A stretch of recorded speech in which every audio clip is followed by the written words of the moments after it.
Hello, everyone, and welcome back to another episode of Big Questions, Small Steps. My name is Amanda, and I'm so glad that you could join me today.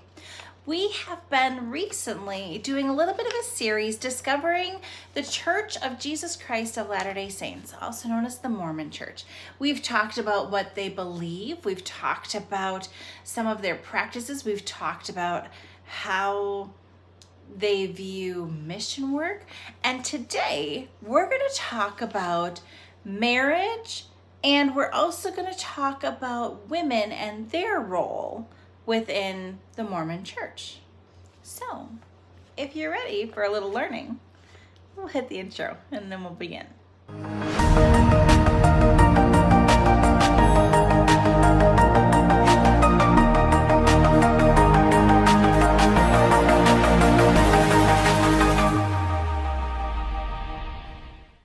So within the Mormon Church, the concept of the family unit is of utmost importance, okay? That being said, marrying and being married is the highest calling that one can receive. And it's quite honestly the only way in the Mormon tradition for a man to enter the celestial kingdom. Celestial kingdoms, there's different levels. We're going to talk about it in a different episode, but basically it's heaven. Okay, so a man can't get to heaven unless he's married, because he needs the woman to help him find his true purpose and find how to be his true self. He needs the woman for that. So in the Mormon tradition, marriage is not just a legal union or a legal ceremony.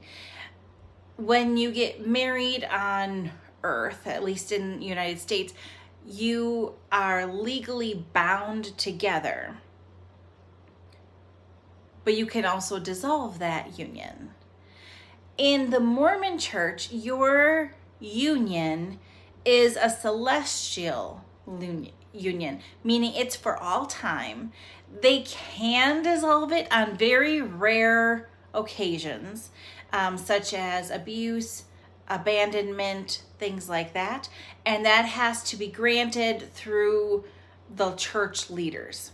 They're the ones that have to hear both sides, and they have to make the decision that, okay, this marriage can't be worked out. You can't go to counseling enough to fix this. We'll dissolve the relationship. But celestial marriage is a huge deal in the Mormon Church, and that's why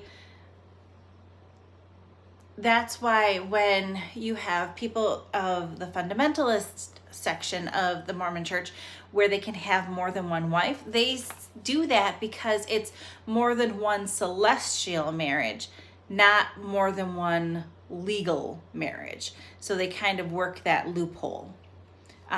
In the fundamentalist groups where they have polygamy, they may or may not be legally married to at least one of the wives. They can't be legally married to more than one wife, but they may be legally married to one wife. In the Mormon tradition, it is more important to have that celestial marriage than not. Case in point, you might have seen the show Sister Wives. They are from the Mormon tradition. They have polygamy. It fell apart. Gonna ruin that for you, sorry.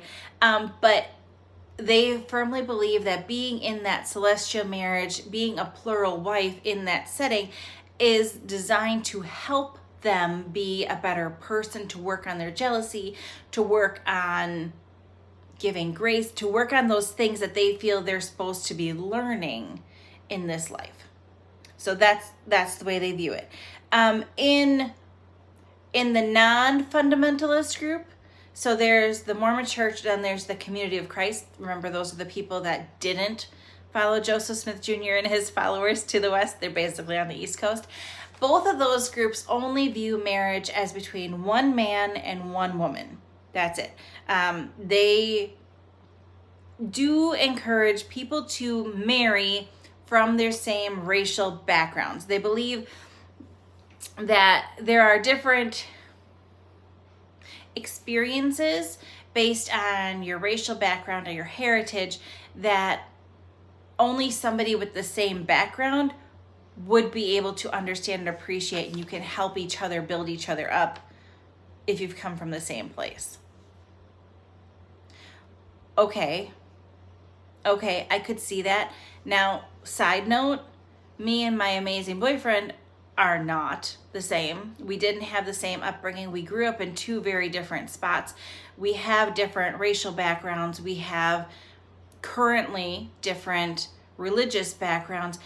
And I think those differences, while they can be troublesome and challenging at times, they can also help each other grow into being better people. If I was just to marry somebody who looked like me and was from my small town, I don't know that I would grow very much as a person. So I understand what they're getting at, but I also see that that doesn't necessarily work in every situation.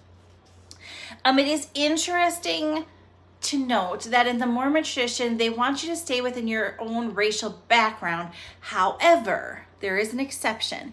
If you are in a relationship to a Native American, that's okay.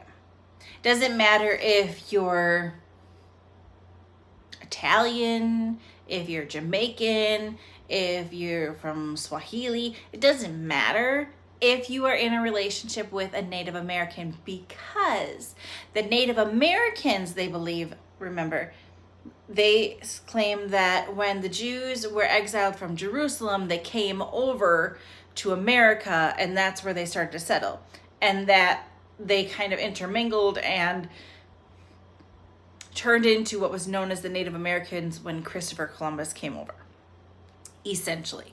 So they believe that the Native Americans are actually part of that originally exiled Jewish people, so they're kind of exempt from any race background, and they are more able to be intermingled with because they are the original people.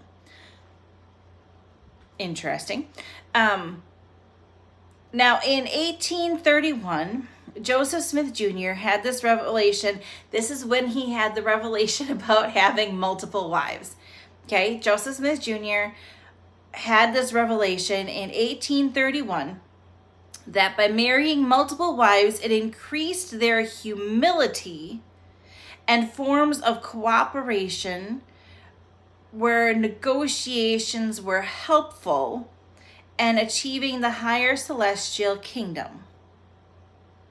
Okay, so he had this revelation, this idea that, if I had more than one wife, we would all have to work on being more humble. We would have to work on communicating more. We would have to work on being honest. We would have to work on our jealousy.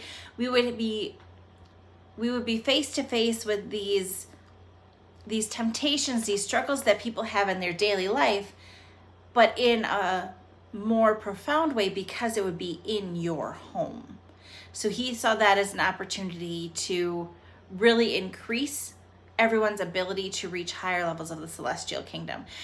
He never does explain why it shouldn't be more than one man, that it should only ever be more than one wife.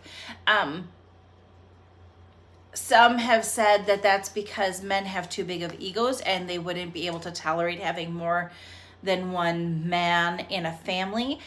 Some others have said, well, that's because of the gestational time period. 9 months, a woman is pregnant, and so to increase the family size more rapidly, you would need more females than you would males. Because if you have 2 males and only 1 female, well, she can only be pregnant once within 9 months unless she has multiple uteruses, and that's a whole different thing. So that's why he made that real revelation, that he had this idea that came to him that he was supposed to have multiple wives, because that would lead to really focusing on those problems that everyday people struggle with, that would help them achieve those higher levels of the celestial kingdom. Now, like I said earlier, all the other groups do not practice polygamy. They actually outlawed polygamy except for the fundamentalists. The fundamentalists are the ones that you typically see in like pastel long dresses. They have their hair back, typically in a French braid of some sort. That's just what they look like. Many people think of them as being in Utah. I know that there was a camp also down in the Texas area. That's the fundamentalist. They're the only group of polygamy currently, the only group of the Latter-day Saints currently, or the Mormon church, that practice polygamy. Okay. The rest of them said, nope, this is not okay. They discontinued that. Now, when you look at marriage and homosexuals in our country today, there is a lot of talk about, well, you can be pan, or you can be trans, or you can do all these different things. In the Mormon church, they keep it pretty black and white. A marriage is between one man and one woman. If you are homosexual, that's your business. Don't bring it into the church. You can have same-sex attractions, but you should then live a life of chastity to help seek repentance. There are many that I've heard of and have done research of that they may be homosexual, but they will still get married to save face, essentially, in the Mormon church, because marriage is such a huge deal. They, as the Mormon church, do not accept people who are openly homosexual, openly transgender, openly any different gender affirmation, like the people who are, they call them furries. They're interested in being part animal. They don't entertain that. The Mormon church is very clear. There are men and there are women. God created men, God created women. He created them purposely so that they could be together to form a family. That's the end of that story. They don't entertain the rest of them. In the Mormon church, we're going to go on a little bit of a side rant. They talk about when you make these choices, the choice to get married, living your life, things like that. They also talk about baptism, because marriage is the huge part, but you can't be married in the Mormon church if you're not baptized in the Mormon church. Now, baptism can happen at one of two times. It either happens when someone is converting, or right around the age of 8. Okay? They believe in not adult baptism, but they believe in conscious baptism is what they call it. They want you to be able to articulate your beliefs before you actually partake in this baptism. So they believe that it is a symbolic burial and rebirth from Jesus Christ, which is interesting, because growing up in the United Church of Christ, in the Christian church, we didn't view baptism as a symbolic death and then resurrection of Jesus. We saw it as the blessing coming down from God, that you were blessing that life and washing away the sins. So it's interesting when I read that in the Mormon church, they view baptism as the symbolic death and resurrection or rebirth of Jesus Christ within them. So they believe when they are, because they do full submersion baptisms, when they are put down into the water, that is like they are experiencing death, and then when they come out, they are reborn through Jesus Christ with Jesus Christ. Very interesting. Very interesting. They have had quite a bit of trouble with this baptism as well, though, because along the way they had baptisms of people who, I'm sorry, there's hair in my eye for some reason. They baptize people when they are 8 or when they are converting. But somewhere along the line, and I couldn't really pinpoint exactly when, that they started to do this more commonly. But there would be a family member that passes, and they might not have been baptized in the Mormon church, but that family member can speak to that person's character, that person's qualities, and their desire and understanding that Jesus is Lord and Joseph Smith Jr. is the prophet, and he's speaking for God and all these things. So they would baptize people posthumously. So after someone passes, they would experience baptism in their name. Now, I'm not saying that a person who is deceased, their dead body was actually submerged and brought back up. That's not what I'm saying. But there would be a member from the congregation that would nominate this person's name. Say, oh, I know Amanda. She passed away last Tuesday, and she absolutely believed this, and she would want to be baptized. So there would be someone who would stand in for that person. If it was a female, then it would be a female. If it was a male that passed, then it would be a male that would be doing the baptism. And that person would walk into the water, and the person presiding over the baptism, so typically it was a church leader, would say a blessing, and in this person's name, so Amanda, in the name of Jesus Christ and in the name of Joseph Smith Jr., we baptize you in the name of all things holy and all that other jazz. They would go through the whole process of baptism, and they would keep records of all these people. Okay, doesn't necessarily sound like a bad thing on face value, because maybe your grandma learned about Joseph Smith Jr. too late. She couldn't physically walk into the baptismal font because she might slip and break her hip. I don't know. So I can see where they were going, but it had problems. Because people would baptize or nominate people from a good place, but they didn't really know them. They were just so concerned about saving their soul and helping them get to heaven. So there would be prisoners on the list. There would be not professionals. There would be like Congress people on the list. But the big problem would be there were names that were included on that list that were actually tortured and extinguished during the Holocaust. Now, if you are a Jewish person, you can understand how, good intentioned or not, to be baptized in the name of Jesus Christ and proclaim that you believe that Joseph Smith Jr. is the reincarnation and he's the new prophet, that's completely disrespectful to them. And the Mormon church tried to fix it. They're like, oh, whoa, we didn't mean to do that. They hadn't been doing their research. They couldn't do all that research.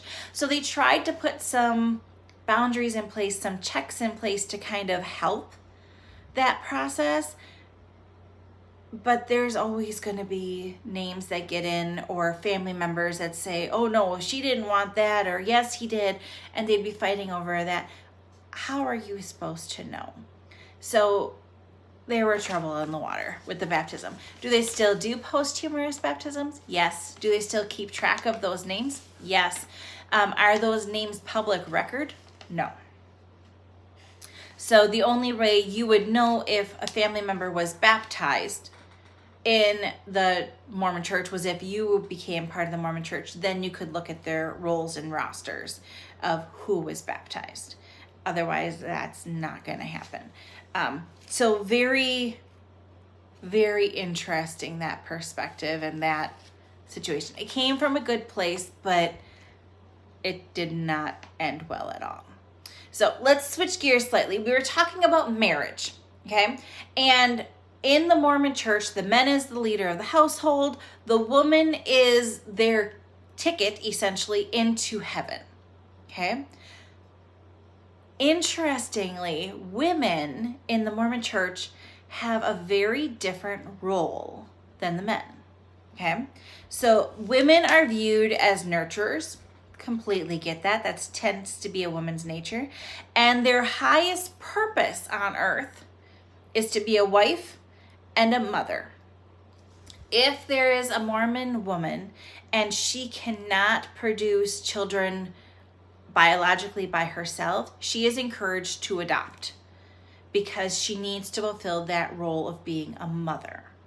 That's very important in the Mormon church. In the Mormon church, the virginity of a woman is also extremely important. It is said to be the most important thing that she can ever offer her husband. So they preach that even if a woman is being raped, tortured, killed, whatever, she should fight harder against the rape than anything else, because essentially if she's raped, her virtue is worth more than her life.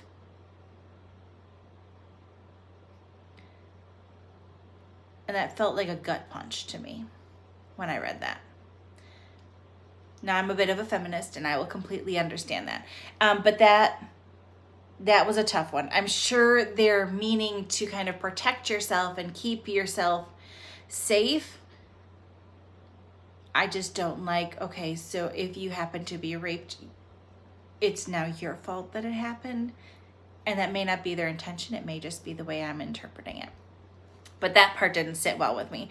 If you are a woman, you are not allowed to attend the church meetings. If you remember, there's a couple of times a year, typically there's 2, where there will be a church seminar or a church meeting, and all the men of the church go and they have this meeting and they talk about these different policies and they hear words from the past, from the prophet.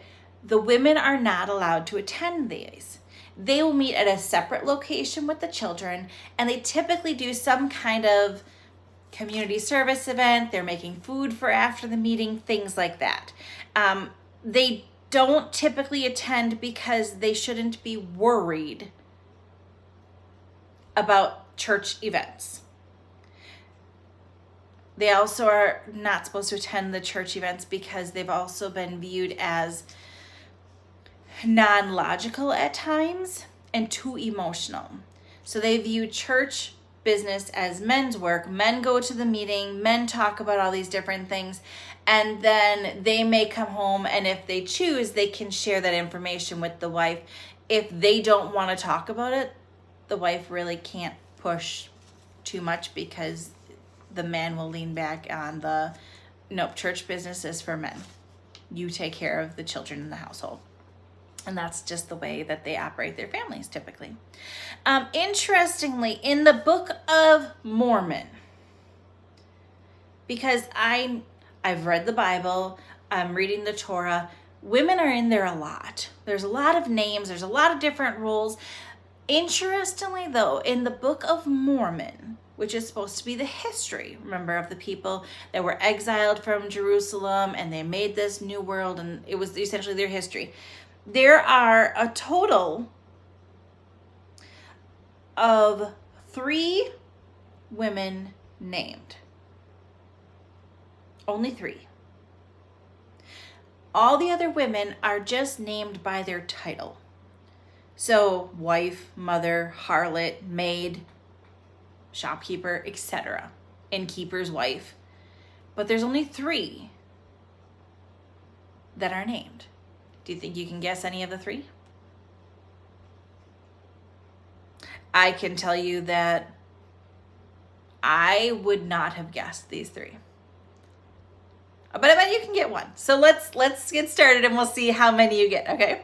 Keep track. See if you did better than I did. The first one is Sarai, or Sarah. It's the mother who left home near Jerusalem, and she was the mother to Jacob and Joseph, who later became the leaders of the Nephite and Lamanite nations, the 2 groups that came over to America. Did you guess Sarai? I didn't. Number 2 was Abish. Abish was a Lamanite convert. She had great faith. she served the queen who was married to King Lamoni. And they say that because of Abashi's great faith and testimony, she was able to give such passionate messages to the queen and the king that it actually helped the queen and the king change their mind, and they actually joined the Mormon tradition as well. Did you think of Abashi? I didn't either. The third woman in the Bible, not the Bible, sorry, in the Book of Mormon was Isabel. Have you heard of Isabel? Isabel was a harlot. A harlot, so kind of like somebody who was very well sought after by other guys. She stole the hearts of many, including her own son. And that son actually left the ministry that he was a part of and ran after her to seek her to be his bride. Did you think of that one? I didn't either. I thought there would be Mary, Joseph's mother. Nope. She's never referred to by name. She's only referred to as Jesus' mother or Joseph's wife. She's not referred to by name. So I guess in hindsight, I didn't get any of the three. I'm interested to know if you got any of the three, though. Intriguing. I hope you enjoyed today's video. It was very interesting for me to do this discovery and learn more about the Mormon traditions and how they view women, what their role is in that community. Very intriguing indeed. In our next presentation, we are going to be talking about those different layers of the celestial kingdom and what all happens at the end of times and what they believe and things like that. So don't forget to hit that like button if you liked today's video. Don't forget to hit that subscribe button so you can see when our next video comes out. And until then, I hope you all take care. Bye-bye.